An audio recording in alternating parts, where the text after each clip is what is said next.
Bienvenue sur notre chaîne. N'oubliez pas de vous abonner pour ne pas manquer les nouvelles vidéos. Bon visionnage. Il découvrit sa trahison lorsqu'elle lui tendit les papiers du divorce, de l'autre côté de la table en chêne qu'ils avaient choisie ensemble autrefois, une confession silencieuse de 6 mois passés avec un autre homme. Mais la fin de son mariage ne fut pas la fin de son histoire. Brandon Atkinson, le discret gérant d'épicerie qui avait sacrifié ses rêves pour sa famille, découvrit un trésor qui allait changer sa vie à jamais. Sa femme avait échangé la stabilité contre une illusion, Brandon, lui, choisit la réinvention. Avec une richesse et un but nouveau, il reconstruisit son monde, s'épanouissant d'une manière que personne, y compris elle, n'aurait pu imaginer. Puis, il disparut. C'est cette histoire extraordinaire qui fut mise en scène dans un film nommé Meilleur film, récompensé également pour les meilleurs effets spéciaux. Mais avant de plonger dans les rebondissements de cette histoire captivante, dites-moi dans les commentaires d'où vous lisez ceci. Si vous aimez ce genre d'histoire, n'oubliez pas de vous abonner et d'activer la cloche de notification pour ne jamais en manquer une nouvelle. La cuisine était inhabituellement calme pour un samedi matin. La chaude lumière du soleil de l'Alabama filtrait à travers les rideaux de dentelle, projetant des motifs doux sur la table où Brandon Atkinson était assis. C'était la même table que lui et Riley avaient choisie ensemble il y a plus de 20 ans, une pièce robuste en chêne qui avait résisté à d'innombrables repas familiaux, discussions tardives et disputes occasionnelles. Aujourd'hui, cependant, la table semblait être une barrière, un diviseur inflexible entre lui et Riley, qui était assise en face de lui. Ses mains étaient serrées autour d'une enveloppe Kraft, ses ongles parfaitement manucurés tapotant contre le bord. Brandon la regarda, notant combien elle semblait peu avoir changé en 25 ans de mariage. Ses cheveux châtain clair brillaient encore, soigneusement coiffés comme si elle venait de sortir d'un salon.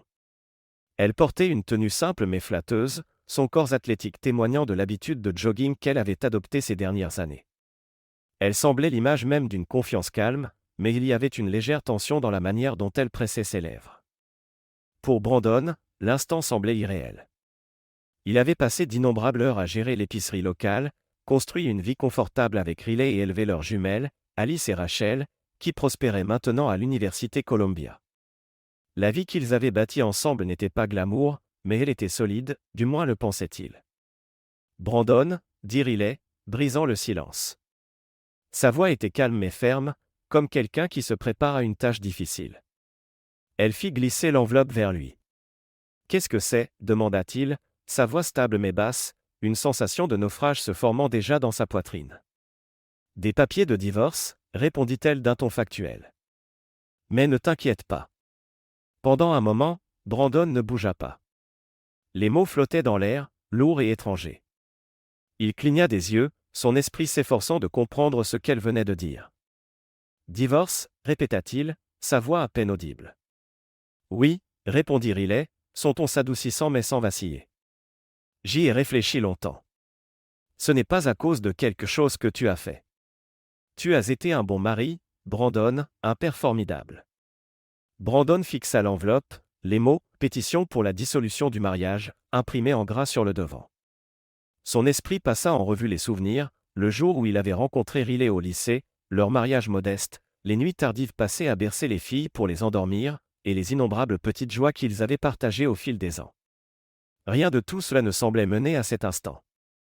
Brandon s'adossa à sa chaise, son regard passant entre Riley et l'enveloppe. « Je ne comprends pas, » dit-il, sa voix tendue par l'émotion. « Pourquoi maintenant, après tout, après toutes ces années ?» Riley exhala profondément, sa composure vacillant un instant. « Ce n'est pas à cause de toi, Brandon. Tu as tout fait correctement. Mais j'ai trouvé quelqu'un d'autre. » L'aveu le frappa comme un coup. Sa mâchoire se serra, et ses mains agrippèrent instinctivement le bord de la table. « Quelqu'un d'autre » répéta-t-il, les mots teintés d'incrédulité. « Oui » dit-elle, soutenant son regard avec assurance. « Il s'appelle Derek Grant. C'est un promoteur immobilier. Nous nous voyons depuis 6 mois. » La poitrine de Brandon se serra alors que la pièce semblait se refermer autour de lui. L'image de leur vie ensemble à la maison, les photos de famille sur les murs, les rêves partagés se brisa comme du verre. « Tu me quittes pour lui » demanda-t-il, sa voix basse et tendue. Riley hésita, sa détermination s'adoucissant un bref instant. « Ce n'est pas si simple. Derek, il est ambitieux. Il a cette énergie, cette passion pour la vie que j'admire. Et j'ai besoin de plus, Brandon. J'ai besoin de me sentir vivante à nouveau. Brandon secoua la tête, luttant pour comprendre ses paroles. J'ai refusé des promotions pour toi, pour les filles. Je suis resté dans cette ville parce que je pensais que c'était ce que nous voulions, ce que tu voulais. Était-ce une erreur? Riley soupira, ses yeux brillant d'un mélange de regret et de détermination. Ce n'était pas une erreur. Tu étais parfait, Brandon, trop parfait. Mais parfois, la perfection ne suffit pas, le silence qui suivit fut assourdissant. Brandon baissa les yeux sur l'enveloppe, le poids de ses mots pesant sur lui. Il se sentait trahi, pris au dépourvu et totalement impuissant. Enfin, il parla, sa voix à peine audible. « Je ne sais pas quoi dire. »« Tu n'as rien à dire, » répondit doucement Riley. « Les papiers sont simples. Tu gardes la maison, les voitures et tout l'argent sur nos comptes joints. Je ne veux rien, sauf un nouveau départ. » Brandon leva les yeux vers elle, cherchant quelque chose, n'importe quoi, qui pourrait expliquer comment ils en étaient arrivés là. Mais l'expression de Riley était résolue, sa décision finale. « Signe les papiers, dit-elle, sa voix douce mais ferme. Ne rendons pas cela plus difficile qu'il ne doit l'être. » Brandon resta assis là un long moment, le poids de l'instant s'enfonçant en lui. La vie qu'il avait construite, les sacrifices qu'il avait faits, l'amour qu'il avait investi dans son mariage, tout semblait s'effilocher devant lui. Et pourtant, dans les yeux de Riley, il ne vit aucune malice, seulement une détermination tranquille à aller de l'avant. « Je les signerai, » dit-il enfin, sa voix lourde de résignation. « Mais j'ai besoin de temps pour digérer ça. » Riley hocha la tête, se levant et rassemblissant ses affaires. « Prends tout le temps qu'il te faut. » Lorsqu'elle quitta la cuisine, Brandon resta à la table, fixant l'enveloppe. Le soleil continuait de filtrer à travers les rideaux, projetant de longues ombres sur les murs. Pour la première fois depuis des années, la maison semblait insupportablement vide.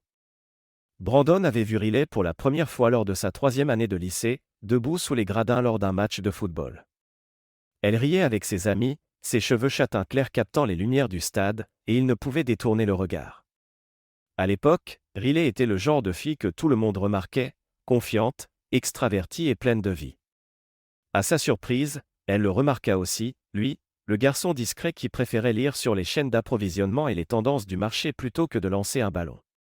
Leur premier rendez-vous eut lieu dans un petit dîner juste à l'extérieur de leur ville en Alabama. Riley parlait de ses rêves de découvrir le monde, et Brandon, toujours pragmatique, partageait ses plans pour construire une vie stable. Malgré leurs différences, ils s'accordaient parfaitement, se complétant l'un l'autre.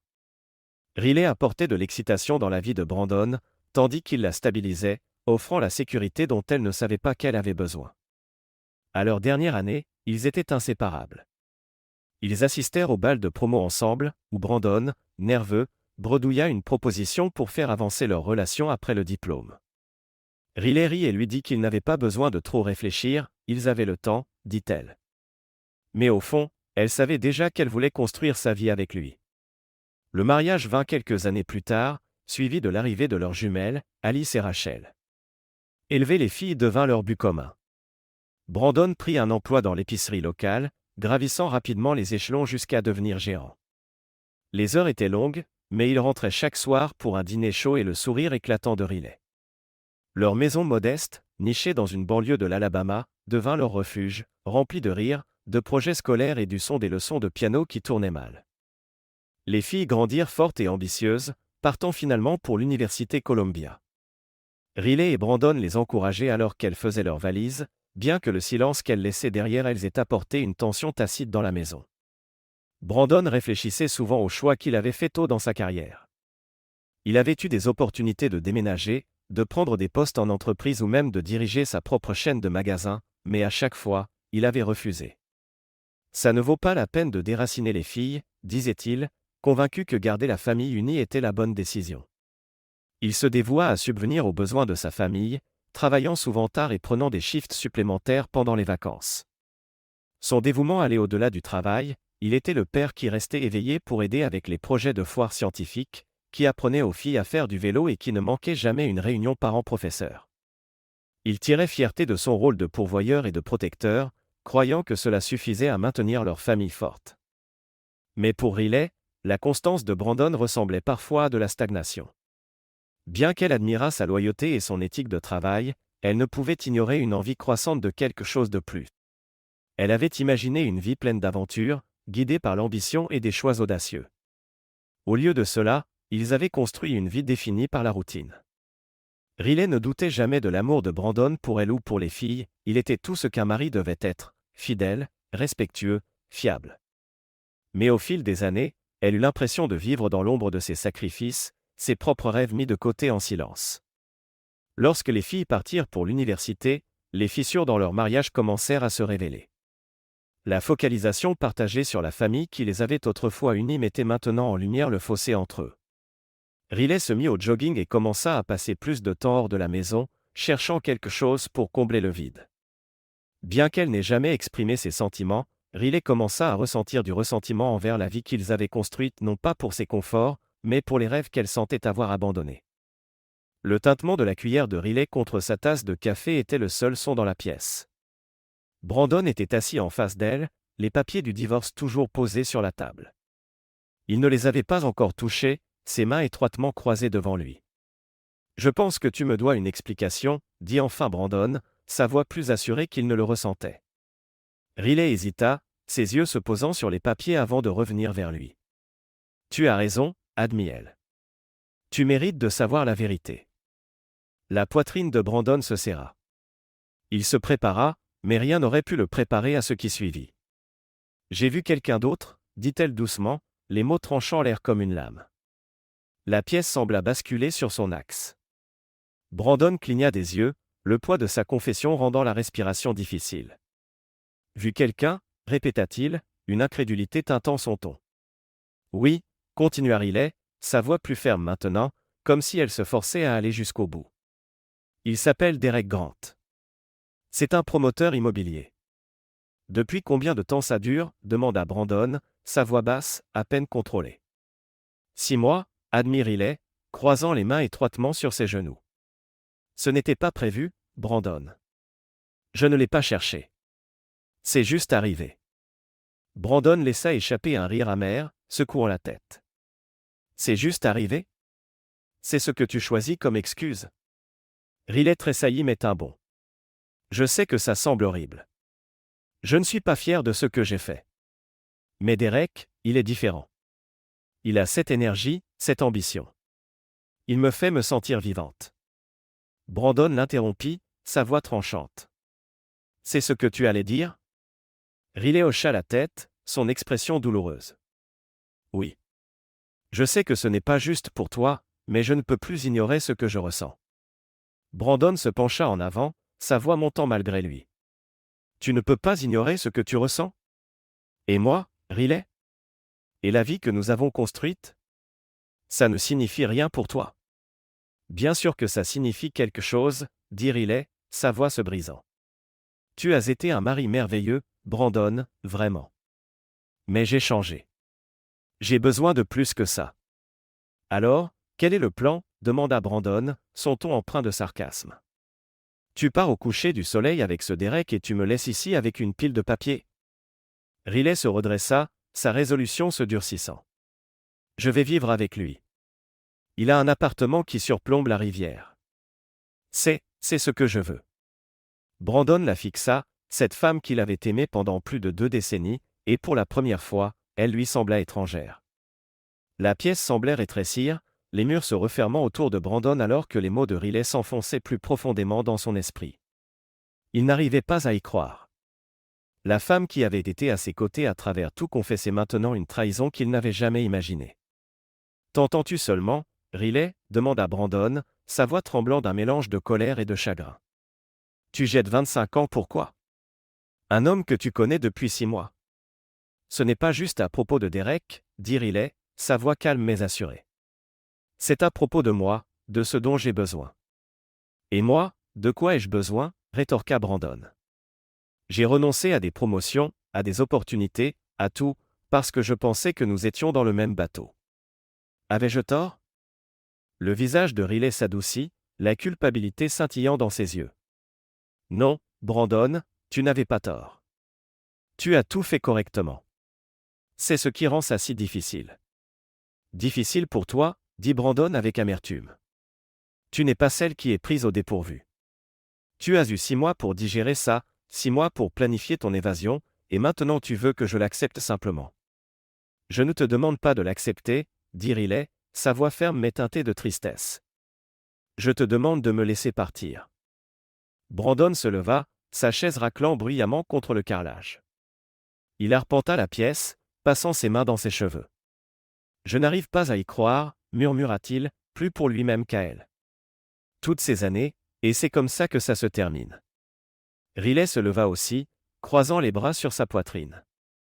Ce n'est pas facile pour moi non plus, Brandon, dit-elle, sa voix se brisant légèrement. Je déteste te faire du mal, mais rester dans ce mariage nous ferait encore plus de mal à tous les deux. Brandon cessa de marcher et se tourna pour lui faire face. Tu sais ce qui fait le plus mal, dit-il, sa voix plus calme mais non moins douloureuse.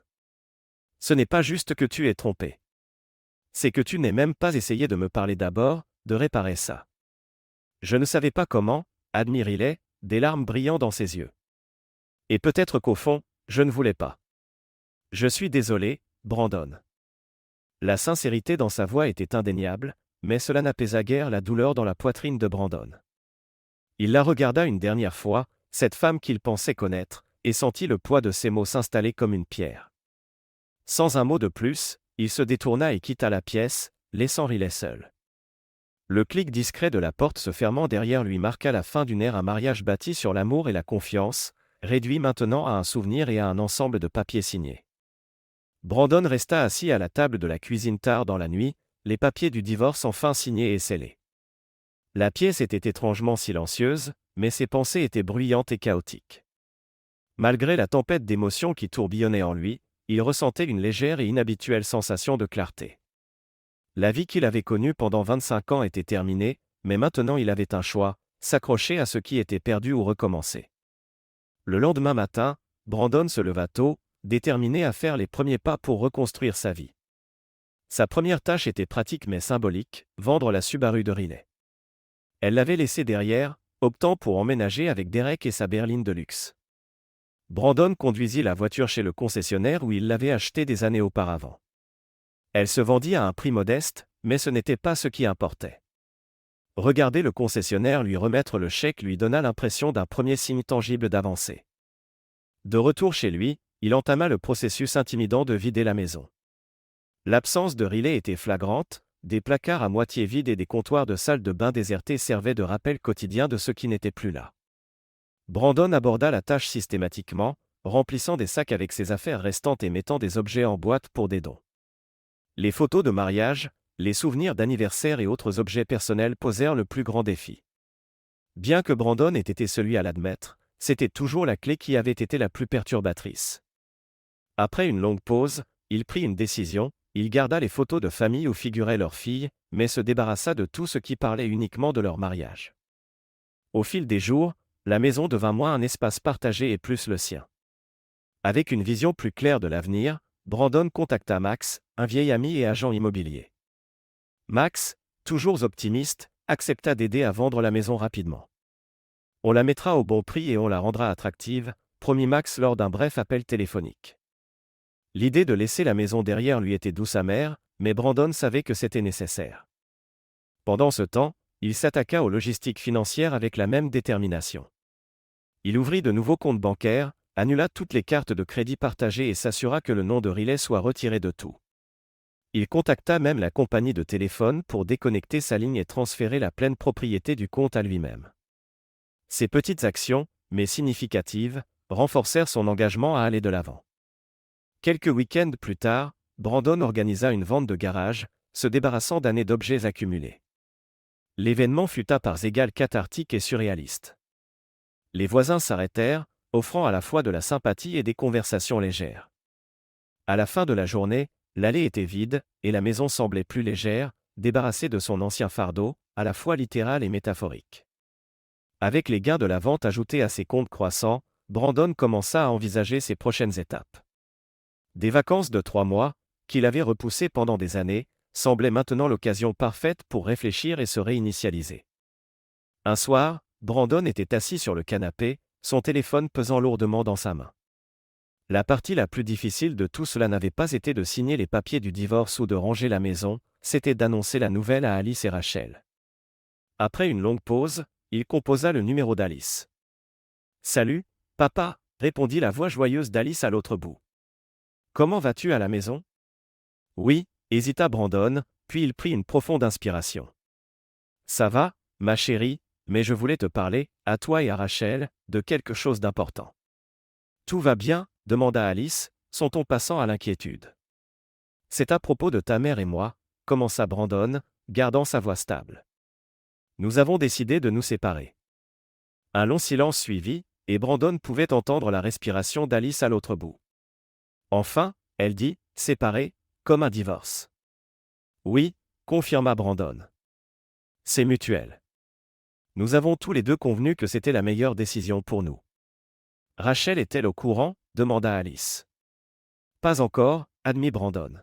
« J'espérais que tu pourrais m'aider à lui annoncer la nouvelle. »« Bien sûr », dit doucement Alice. « Mais papa, vas-tu bien ?»« Je vais bien », répondit Brandon, essayant de paraître confiant. « Ça ne change pas combien nous vous aimons, les filles. Ta mère et moi, nous nous sommes juste éloignés. » Lorsque Rachel rejoignit l'appel, la conversation suivit un schéma similaire. Les deux filles furent d'abord choquées, mais finalement solidaires. « Es-tu sûr que tu vas bien, papa ?» demanda Rachel, faisant écho à l'inquiétude de sa sœur. « Je vais bien », les assura-t-il. « Et je suis fier de vous deux. Ça ne changera jamais. » Avant de raccrocher, Alice ajouta, « Si tu as besoin de quoi que ce soit, appelle-nous, d'accord ? Nous sommes là pour toi, papa. » Leurs mots de soutien furent un baume pour le cœur douloureux de Brandon. En posant le téléphone, il ressentit une détermination renouvelée. Il n'avait pas seulement perdu un mariage, il avait gagné une chance de se redécouvrir, et la foi de ses filles en lui donna la force de commencer. L'air était frais et vif alors que Brandon remontait le sentier inégal de Heridge, une vaste étendue de 2000 acres de forêt et de collines gérées par le Trust local des terres.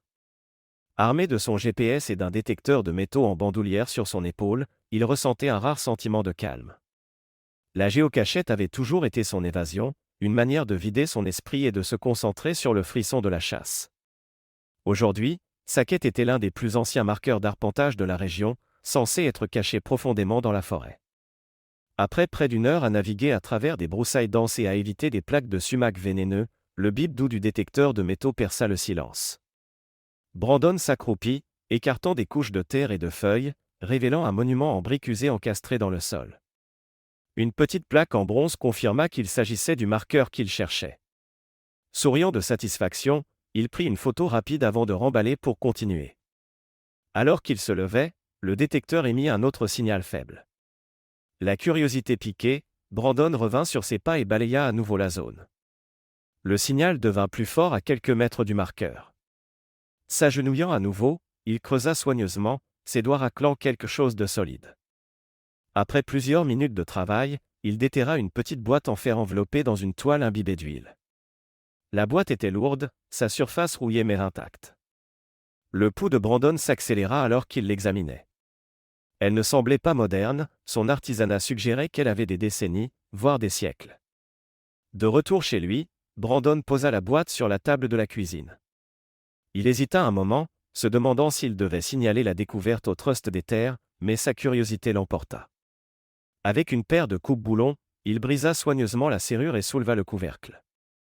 À l'intérieur, nichées sous des couches de tissu vieilli, se trouvaient 12 grandes pièces de sang, chacune brillant comme si le temps ne les avait pas touchées. Le souffle de Brandon se bloqua dans sa gorge alors qu'il les retirait doucement. Ce n'étaient pas des pièces ordinaires, elles étaient impeccables, leurs motifs complexes et leurs inscriptions encore nettes. Pendant un moment, Brandon fixa simplement les pièces, son esprit s'emballant.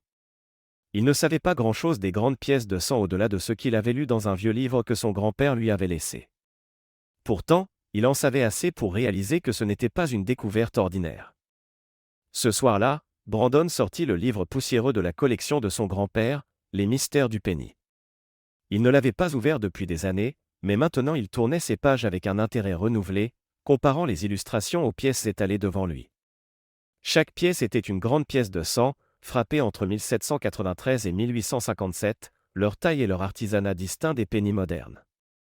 La loupe de Brandon révéla des détails incroyables, des marques de frappe, des bords impeccables et des variétés rares dont il n'avait lu que des descriptions. Une pièce en particulier attira son attention, une pièce de 1793 à chêne, la première pièce officielle frappée par la monnaie des États-Unis. Elle était immaculée, presque impossible à trouver dans un tel état. Avec un sentiment croissant d'émerveillement, Brandon passa des heures à rechercher les pièces en ligne. Les registres d'enchères et les forums de collectionneurs dressaient un tableau clair, ces pièces étaient rares, et dans leur état, elles valaient une somme extraordinaire. Les estimations pour des pièces similaires allaient de dizaines de milliers à des millions de dollars. « Ce n'est pas possible », murmura Brandon à lui-même, vérifiant à nouveau ses découvertes. Mais les preuves étaient indéniables. Chaque pièce était un trésor en soi, et ensemble, elles représentaient une manne qui allait changer sa vie. La découverte lui insuffla une bouffée d'énergie, remplaçant l'engourdissement qui avait suivi son divorce. Pour la première fois en des mois, Brandon ressentit une étincelle d'excitation pour l'avenir. Il ne tenait pas seulement une boîte de pièces, il tenait la clé d'un nouveau chapitre de sa vie. Déterminé à protéger sa trouvaille, Brandon plaça les pièces dans un conteneur sécurisé et commença à rechercher des marchands et des maisons de vente aux enchères réputées. Le discret gérant d'épicerie, qui avait passé des années à faire passer sa famille avant tout, entrait maintenant dans un monde de collections rares et de négociations à enjeux élevés. Pour la première fois, les possibilités devant lui semblaient illimitées. Les gratte-ciel imposants de New York semblaient s'étendre à l'infini dans le ciel alors que Brandon entrait dans l'élégant bâtiment en verre abritant Adams & Burns, l'une des maisons de vente aux enchères les plus prestigieuses du pays. Serrant son portfolio de photos et de documents, il ne pouvait s'empêcher de ressentir un mélange de nervosité et d'excitation. C'était un monde bien éloigné des allées de l'épicerie et des banlieues tranquilles de l'Alabama auxquelles il était habitué. Une réceptionniste impeccablement vêtue le conduisit dans un bureau privé où Léo Adams, cofondateur de la firme, l'accueillit avec une poignée de main chaleureuse. « Monsieur Atkinson, bienvenue chez Adams & Burns.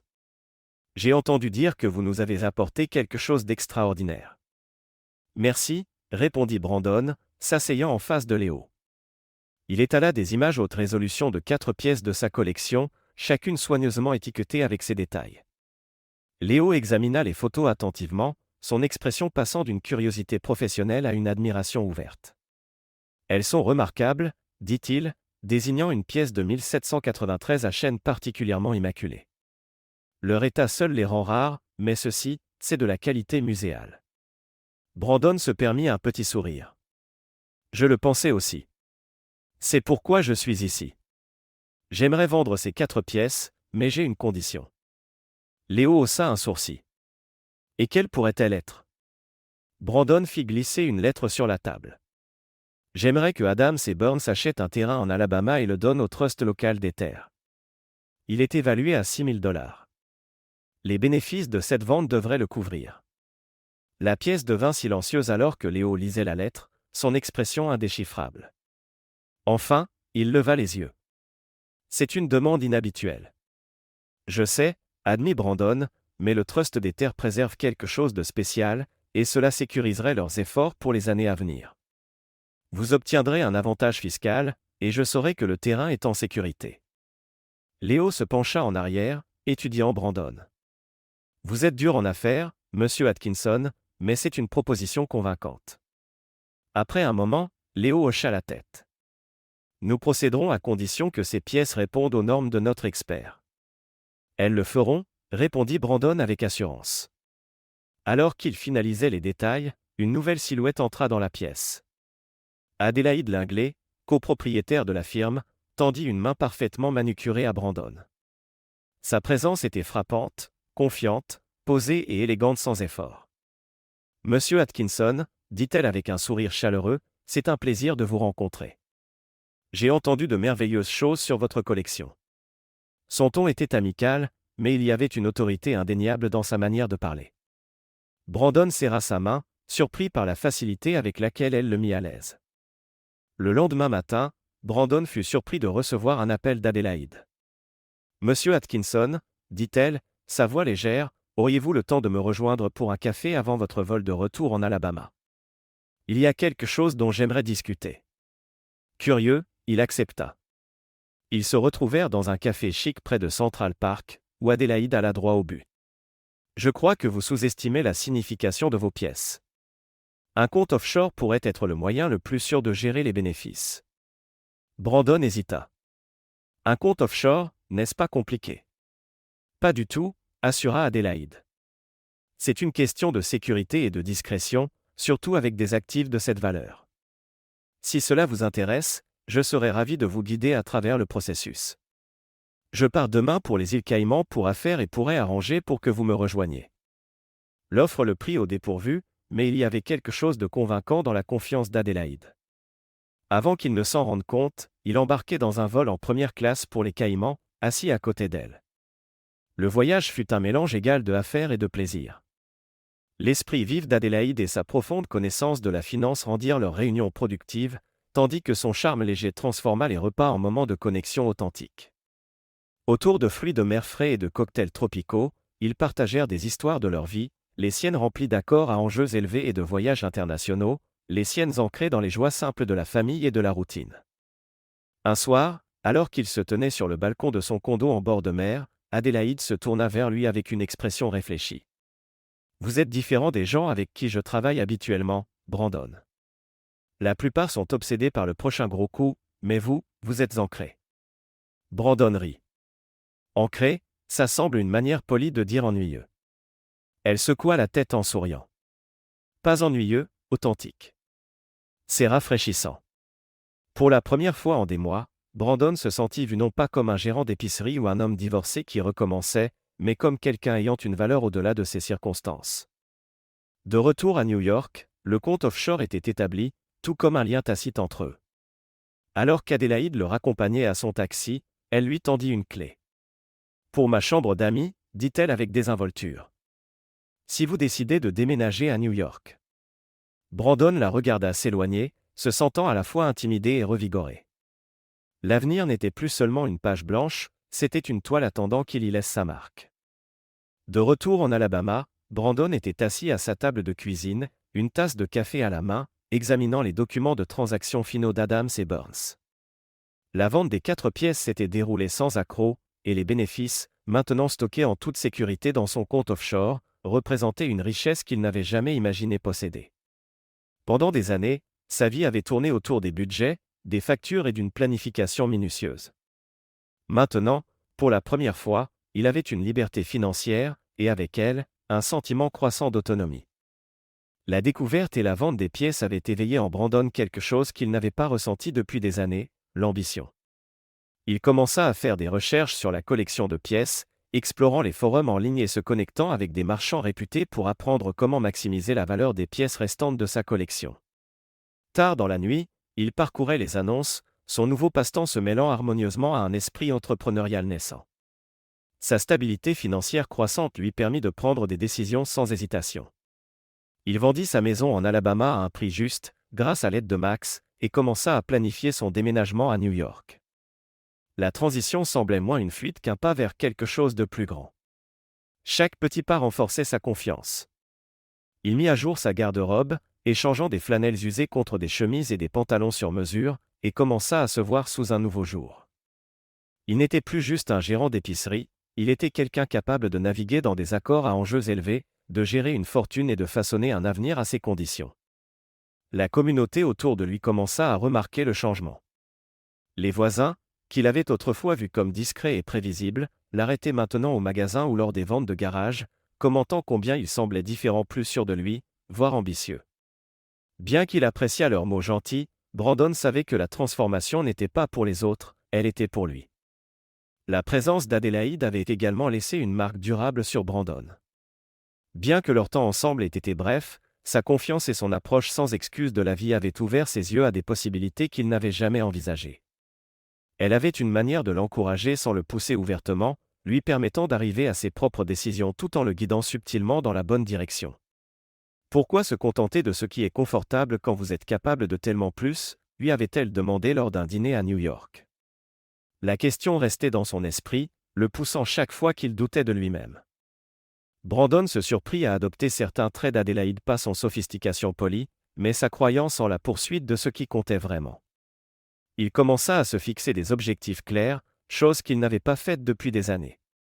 Il voulait approfondir ses connaissances sur la collection de pièces, prendre des risques et explorer des intérêts qu'il avait mis de côté pendant des années en se concentrant uniquement sur sa famille. Ces mots avaient une manière de percer son doute de soi. Lors d'un appel téléphonique, elle remarqua « Vous êtes plus débrouillard que vous ne le réalisez, Brandon. Ne laissez personne, pas même vous-même, vous convaincre du contraire. » Avec les encouragements d'Adélaïde résonnant dans son esprit, Brandon s'engagea pleinement dans ce nouveau chapitre de sa vie. Il réserva son déménagement à New York, où il prévoyait de séjourner dans la chambre d'amis d'Adélaïde tout en déterminant ses prochaines étapes. L'idée de laisser derrière lui tout ce qui lui était familier était intimidante, mais pour la première fois, cela ne ressemblait pas à un pari, cela ressemblait à une croissance. Alors que Brandon emballait ses dernières affaires, il croisa son reflet dans le miroir. Il y avait quelque chose de différent dans sa posture, son expression une confiance tranquille qui n'était pas là auparavant. Il sourit, réalisant que ce n'était pas juste une question d'argent ou d'ambition, c'était de devenir l'homme qu'il était toujours censé être. Les fissures dans l'empire de Derek Grant commencèrent à se manifester quelques mois seulement après que Riley eut emménagé avec lui. Le développement riverain, autrefois loué pour ses projets immobiliers ambitieux, faisait face à des retards croissants et à des déficits financiers. Le grand appartement surplombant la rivière, la BMW élégante et les rassemblements sociaux exclusifs étaient tous financés par des prêts précaires et des actifs surendettés. Au début, Riley resta inconsciente de la crise grandissante. Derek était charmant et confiant, balayant toujours les préoccupations avec des promesses de redressement. « C'est juste un problème de trésorerie », disait-il, écartant ces questions d'un sourire dédaigneux. Mais les signes devinrent plus difficiles à ignorer. Les entrepreneurs commencèrent à se retirer des accords, les créanciers commencèrent à exiger des paiements, et des murmures de problèmes financiers se glissèrent dans leur cercle social autrefois glamour. Le monde de Riley s'effondra davantage lorsque les créanciers de Derek intentèrent des poursuites, gelant ses actifs et le laissant acculé.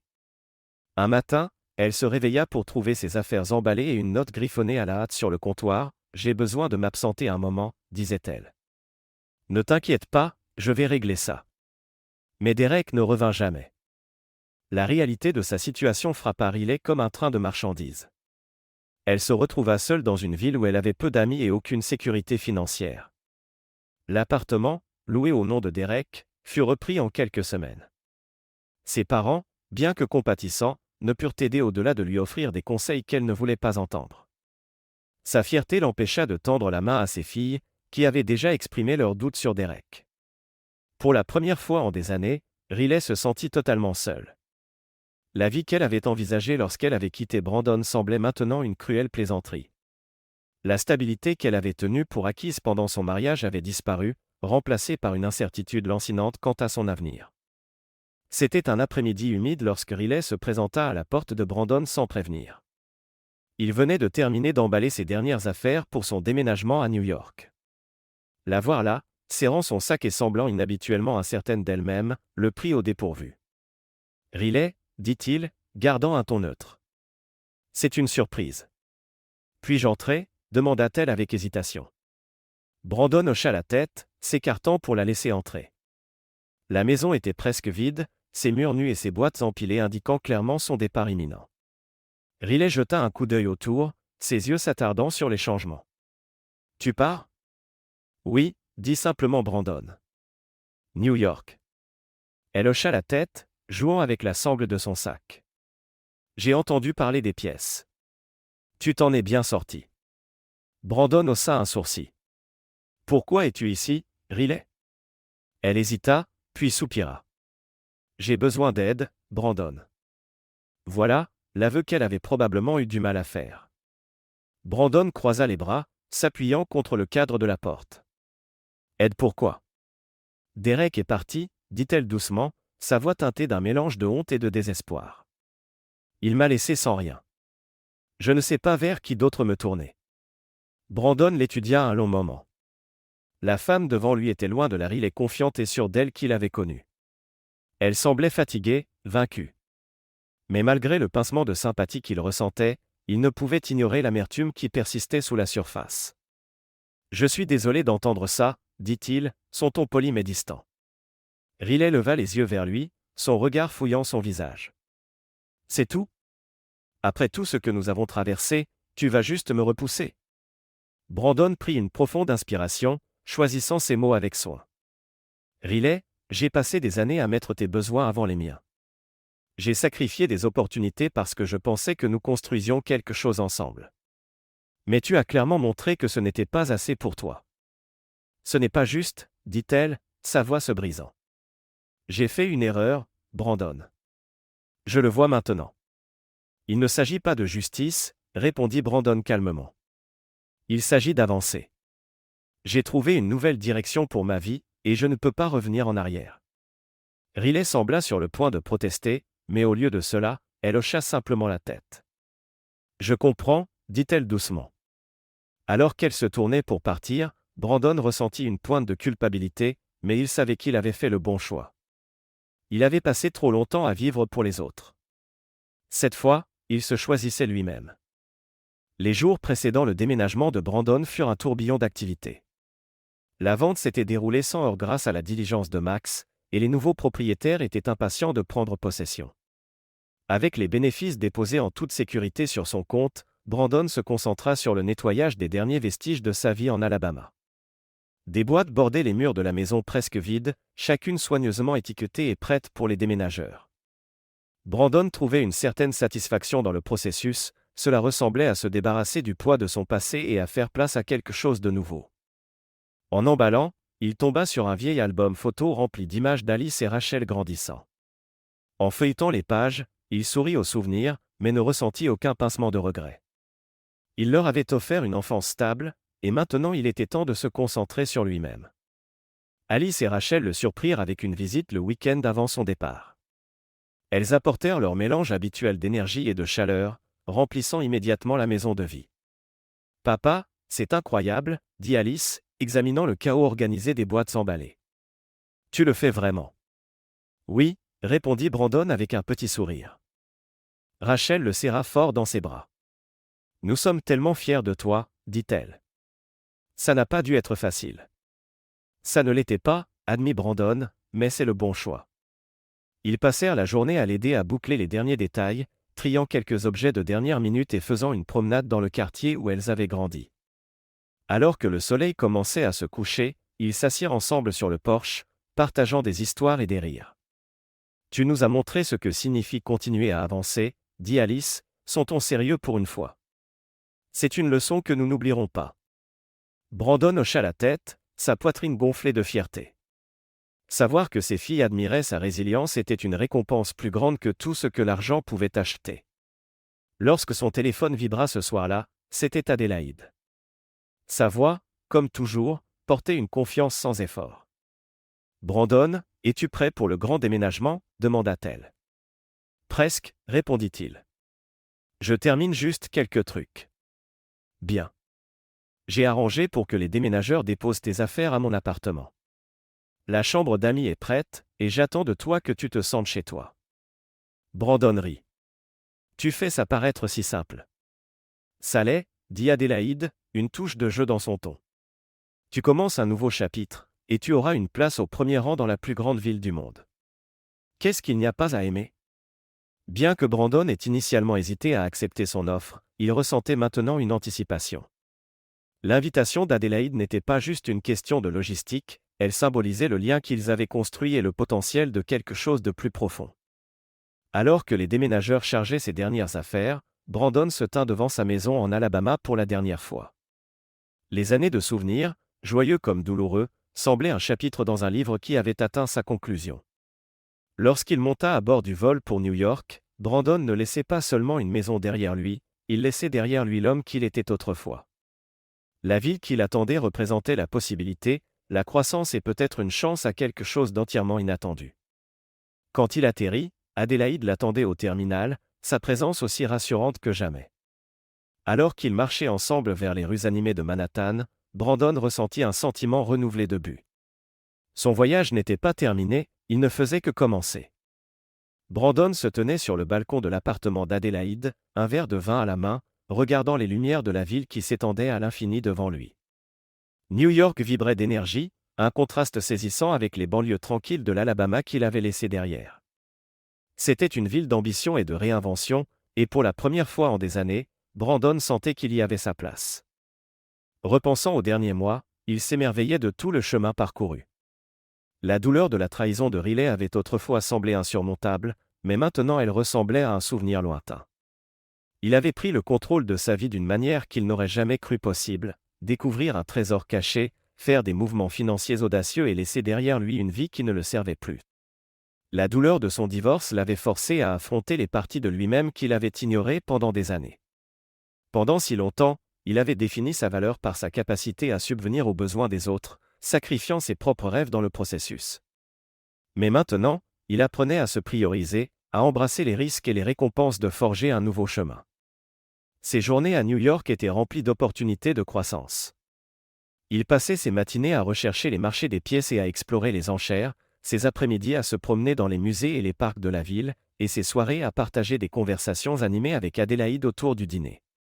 Chaque jour semblait un pas de plus vers l'homme qu'il devenait, un homme défini non par son passé, mais par son potentiel. La transformation de Brandon n'était pas seulement liée à ses circonstances, il s'agissait de recliner son identité et de redécouvrir la confiance qu'il avait perdue au fil des années de routine et de compromis. Le chapitre douloureux qu'il avait clos en Alabama ne le définissait plus, il était devenu la fondation de quelque chose de plus fort.